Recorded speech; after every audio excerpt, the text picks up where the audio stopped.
네, 이어서 북한 이슈 다뤄보겠습니다. 사흘 전 북한의 탄도미사일 발사 이후에 한반도 주변의 외교안보 지형 변동성이 지금 커지고 있습니다. 관련 영상 먼저 보실까요?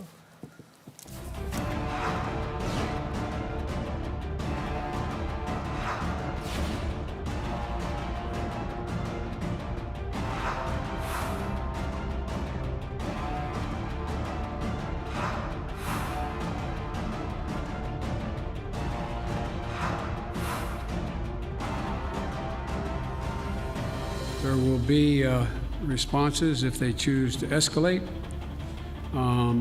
We will respond accordingly.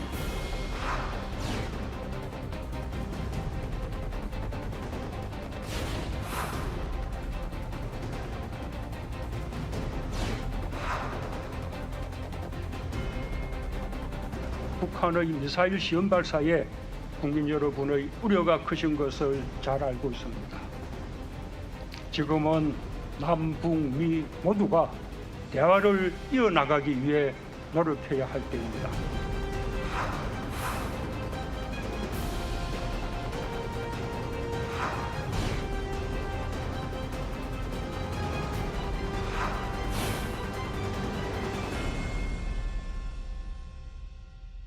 네, 최근에 북한의 탄도미사일 발사 이후 한반도 외교안보 이슈 문제, 오늘 문제 풀이해 주실 분 나와 주셨습니다. 김준형 국립외교원장입니다. 안녕하십니까? 네, 안녕하십니까? 네, 지난 주 일요일이었죠. 순항미사일, 크루즈미사일 북한이 발사했고요. 또 사흘 전에 탄도미사일 발사를 했네요. 신형 전술 유도탄, 지금 이렇게 북한은 주장하고 있습니다만 일단 김준형 원장과의 본격 설명에 앞서서 최근에 일련의 북한 상황을 한번 보여드리겠습니다. 있었던 일들이죠. 지난 16일이었습니다. 김여정 노동당 부부장이 대남 비난 담화를 냈고 그 이틀 뒤에 최선희 외무성 제1부상 대미 비난 담화, 순항미사일 시험 발사가 지난주에 있었고요. 탄도미사일 시험 발사가 방금 말씀드린 것처럼 일련의 지금 과정이 있습니다만 김 원장님 어떻습니까? 네. 지금 이건 최근에 일련의 움직임 북한 어떻게 봐야 됩니까?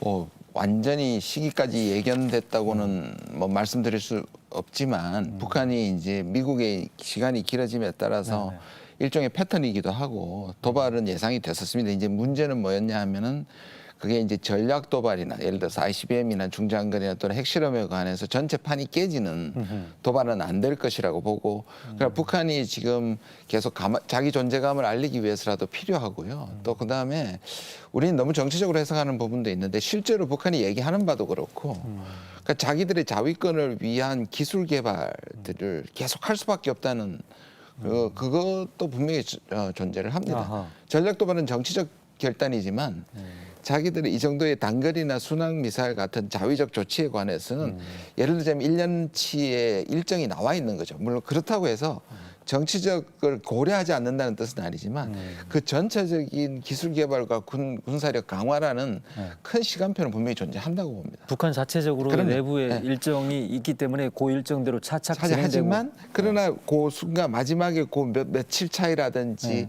그런 것들은 정치적 고려가 있겠지만 네, 그렇습니다. 일각에서는 바이든 미 대통령의 공식 첫 기자회견을 앞두고서 시점을 조절했다라는 거고 통상적으로 보면 북한의 늘 패턴이라는 게 흔히 얘기하는 긴장 고조를 통해서 협상의 레버리지라고 하죠. 요걸 지금 강화하는 이런 측면이 강하다는 게 일반적인 해석인데 우리 김준형 원장 말씀은 북한 내부적인 자체 일정도 고려해야 될 것이다라는. 예, 그렇죠. 이제 제가 이제 말씀드린 건 뭐냐면 북한 쪽에서 이제 우리가 이걸 해석을 과하게 하다 보면 분명히 정치적 아까 말씀드린 것처럼 전체 일정도 있지만 바이든 대북 정책의 준비 상황, 그다음에 2+2 왔을 때도 이런 것들 다 고려를 하겠지만 실제로는 전체에 보고 이걸 과도하게 해석하면 어떻게 되냐면 그럼 북한이 뭘 기대를 하고 하니까 그다음에 이게 반영이 돼서 미국이 자기들한테 뭔가를 자기가 원하는 걸 받아낼 거라는 정도로 과도하게 해석하는 것에 대한 저는 그렇게 그 정도로 가면 안 된다는 이유가 뭐냐면 북한은 이 정도를 하고 미국이 변하리라고 생각하지는 않아요.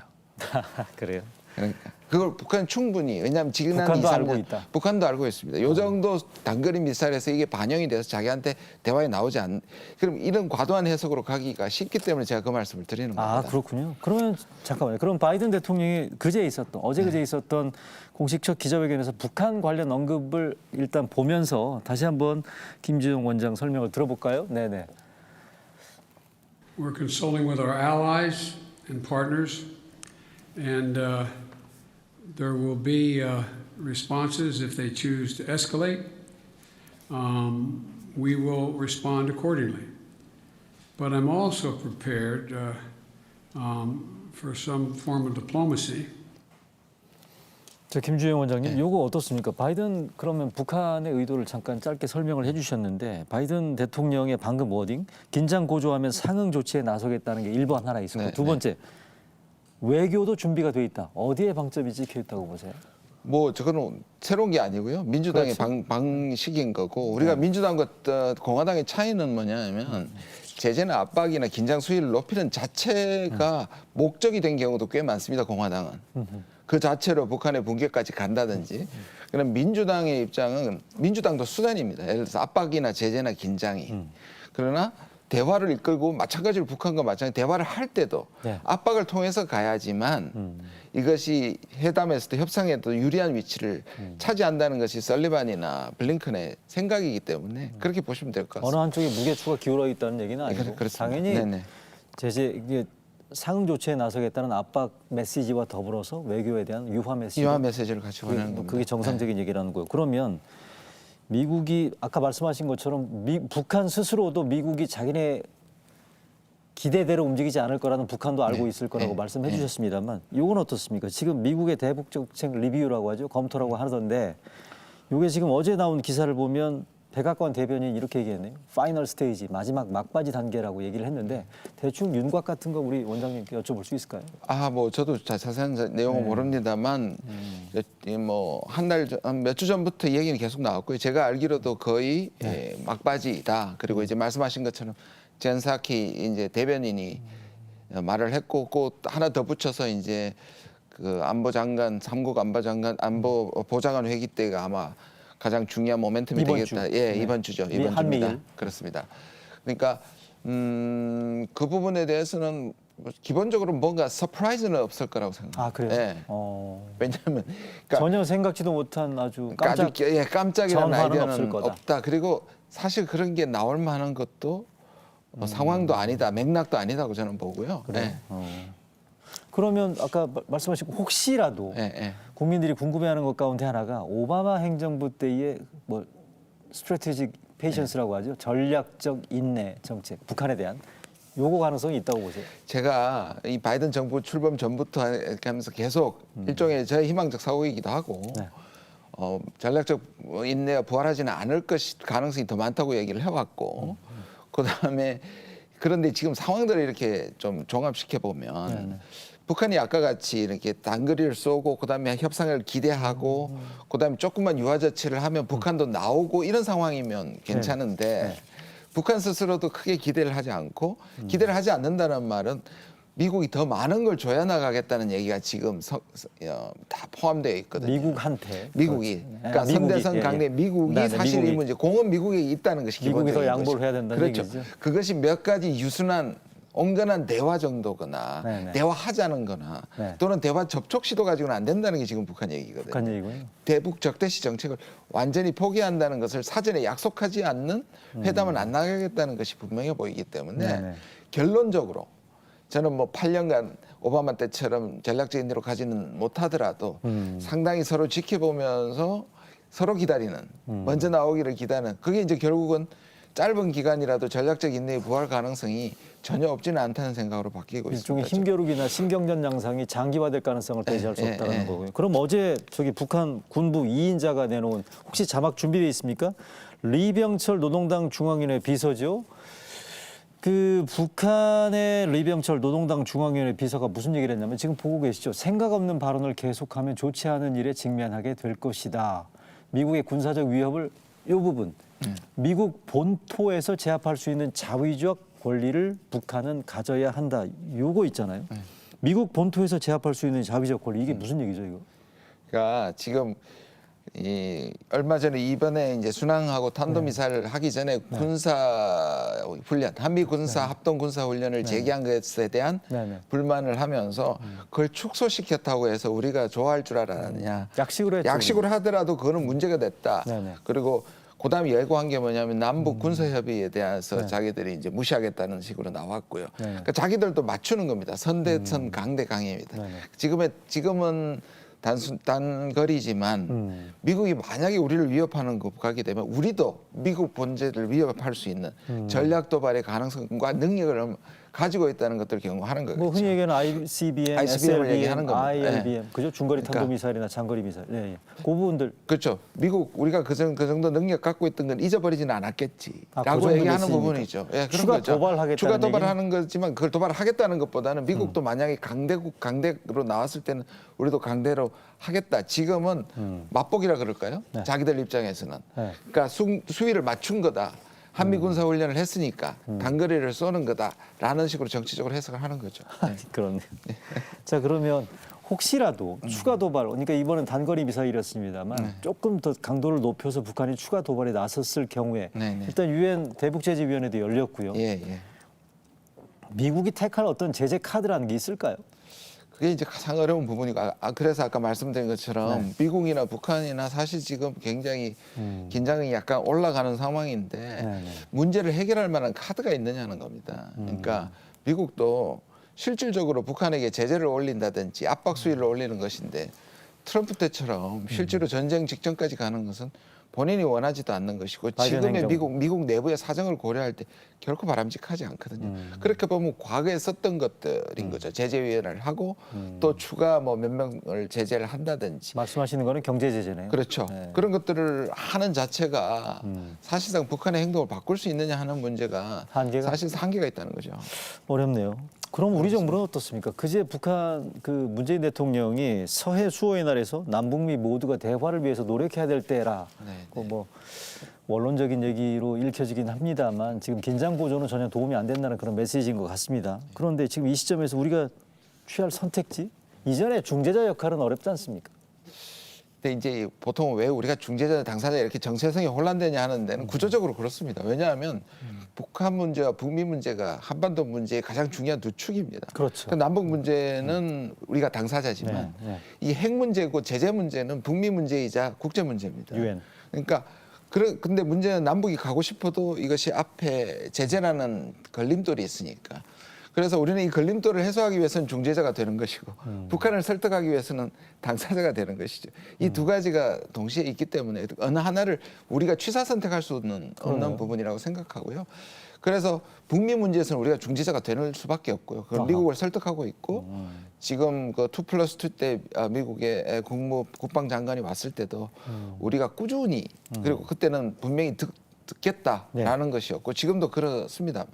물론 이제 듣고 나중에 그걸 전적으로 반영하느냐 미국의 선택이지만 우리가 계속 얘기하는 것은 이제 결국 협상밖에 없지 않겠다는 것이고 그 중에 하나가 결국 싱가포르 선언에 대한 그것은 뭔가 교환 조건이 아니니까 원칙이니까 그 원칙에는 다 담겨 있으니까 이것을 인도스라 그러죠. 이것을 추인하는 것부터 시작하는 것이 좋지 않겠냐고 우리가 꾸준히 얘기를 하고 있고 미국도 알겠다고 얘기를 하고 있습니다. 미국한테는 그렇게 메시지를 전달하고 있는데 북한하고 우리하고는 지금 거의 끊겨져 있는 상태 아닌가요? 그렇습니다. 그 뭐 그러면 중재자 역할이라는 게 결국 한계가 미국을 그렇죠. 아무리 얘기를 해도 그러니까 북한이 우리한테 기대했던 거는 북한은 우리한테는 이제 오지랖 넓은 중재자가 되지 말고 당사자가 되라고 얘기하는 그 뒤에는 뭐냐면 자기들이 원하는 중재자 역할을 못했다는 것이죠. 하노이의 실패가 한국 탓이라고 보는 거고. 어렵네요. 그러니까 북한은 저는 개인적인 의견인데요. 북한은 우리가 미국을 움직일 수 있느냐를 예의주시하겠죠. 그러겠네요. 그러니까 미국을 못 움직인다면 구태여 내가 당신을 통해서 남한을 통해서 미국을 볼 이유가 뭐 있냐는 것이. 움직이도록 노력은 해야 되는데. 그렇죠. 우리가 움직이는 모습을 그러니까 북한한테 잘 보이기가 위해서가 아니고 실질적으로. 양쪽을 끌어낼 수 있는 능력을 보여주는 것이 사실상 중재자 역할을 올리는 것인데 북한은 한번 실망을 했으니까 잘 될 때까지 안 보겠다는 것이고. 아하, 우리한테. 그러니까 지금 사실상 한미의 공조 삼각변 중에 네. 한미만 지금 작동을 하는 거지 않습니까? 그러겠네요. 지금 보고 네. 있으면 답답하네요. 주변국들은 어떻게 보고 있을까요? 지금 북한의 미사일 발사, 특히 중국. 제가 얼마 전에 이제 중국 대사를 만나기는 했는데요. 네. 지난주에 만났습니다. 이제 오히려 중국이 상당히 당황을 하고 있습니다. 이 지금요? 부분에 대해서. 왜냐하면 어허. 안 그래도 지금 계속 주한 중국 대사. 예. 싱하이밍 대사를 만났는데요. 근데 이쪽 미국의 압박이 있는 상황에서 중국이 곤란한 상황에서 북한 문제까지. 근데 우리는 이렇게 생각할 수도 있지. 오히려 북한 문제를 하면서 그러니까 미중 문제를 조금 우회할 수 있지 않겠나 생각을 하는데 오히려 이 문제가 되게 되면 네. 과거의 오바마 때의 기억은 미국이 중국을 또 압박해서 사실 북한을 압박하도록 네네. 주문할 수 있다는 것에서 좀 우려를 하는 거고요. 그러네요. 좋은 방향은 중국이 북한을 설득시킬 수 있는 유인책을 가지고 하는 것이 더 효과적이라고 중국은 생각을 하죠. 그러니까 뭐냐면 압박이 아니라 미중이 합의를 해서 협력을 해서 북한 문제를 해결하는 것이고 늘 얘기하는 것이 쌍중단과 쌍궤병행을 네. 여전히 주장을 하고 있습니다. 자기들이 가장 현명하다고 생각해요. 말씀드리면 쌍중단은 북한이 이제 실험을 중단하는 것이고 우리는 군사훈련을 중단하는 것이고요. 네네. 쌍궤병행은 비핵화와 평화, 그러니까 북미 평화체제, 평화협정으로 가는 것인데요. 그 부분을 여전히 주장하고 있기는 합니다. 근데 저렇게 북한이 도발하면 반대로 또 중국의 그 협상 그 지렛대라고 얘기하지 않습니까? 지렛대 위력이나 크기는 더 커질 수도 있는 거 아닌가요? 그런 측면도 있죠. 그런데 그 측면은 오히려 트럼프 당시 때 네. 중국이 패싱 당하지 않았습니까? 그래서 그렇죠. 부랴부랴 막 4번이나 만났거든요. 네네네. 근데 이제 그런 측면보다 지금은 오히려 이 협력 분야라고 얘기를 했기 때문에 북한은 예. 오히려 미중 간의 갈등을 해소하는 것으로 생각하는 측면이 조금 더 큰 것 같습니다. 적어도 지금은. 그런 건 마지막 하나. 그럼 일본은 어떻습니까? 도쿄올림픽 앞두고 있는데 혹시 일본이 어떤 역할을 할 수 있는 그런 뭐 공간 같은 게 있을까요? 그러니까 일본도 패싱에 대한 게 있었고 그러니까 한미일이 같이 가야 된다는 것이고 삼국 중에 가장 강경한 것은 사실입니다. 근데 일본은 또 반면에 이 한국을 통해서 북한을 만나기보다는 오히려 이제 북한과 단독 회담이나 단독 접근을 원하는데 그러네요.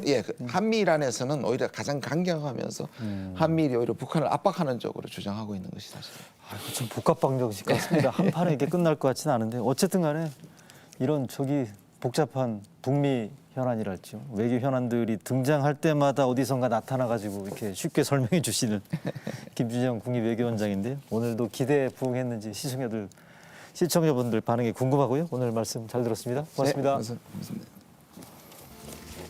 네, 일요 진단 라이브 오늘 준비한 소식은 여기까지입니다. 다음 주에 다시 찾아뵙겠습니다. 오늘 시청해 주신 여러분 고맙습니다. Touchdown brings me round again.